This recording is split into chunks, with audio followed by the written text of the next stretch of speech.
আসসালামু আলাইকুম ভিউয়ার্স। আজকে একটা গুরুত্বপূর্ণ অঙ্ক নিয়ে এসেছি। 200 থেকে 500-র মধ্যে 7 দ্বারা বিভাজ্য সংখ্যা কয়টা?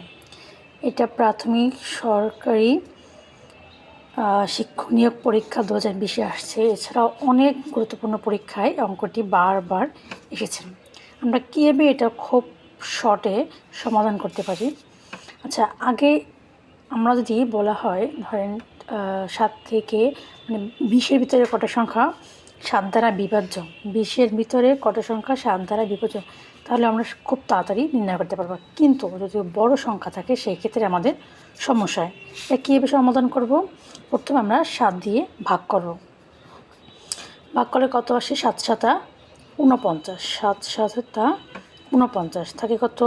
1 0। 10-এর ভিতরে কতবার যায়? একবার, 7 3। এখন এই ভাগশেষ জায়গা থাকবে। এখন আমাদের হচ্ছে 1 থেকে 500 পর্যন্ত, 1 থেকে 500 পর্যন্ত 7 দ্বারা বিভাজ্য সংখ্যা হচ্ছে 71টা। কিন্তু প্রশ্নে বলেছে 200 থেকে 500-এর মধ্যে 7 দ্বারা বিভাজ্য সংখ্যা নির্ণয় করতে। এর মানে 200-এর ভিতরে যেগুলো সংখ্যা আছে ওগুলোকে আমার বিয়োগ করতে হবে। এখন 7 দ্বারা ভাগ করব, কত হয়? 7 2 14 থাকে কত? 6 0। 7 8 56 থাকে কত? 4।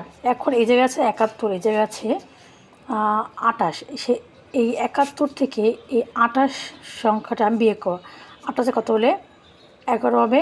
3 হাতে আমার 1 2 1 3 3 আছে কত হলে 7 হবে 43। এই 43টি তাহলে 200 থেকে 500-এর মধ্যে 7 দ্বারা বিভাজ্য সংখ্যা হচ্ছে 43টি। তো আমরা আশা করি সবাই খুব ভালোভাবে বুঝতে পারছেন।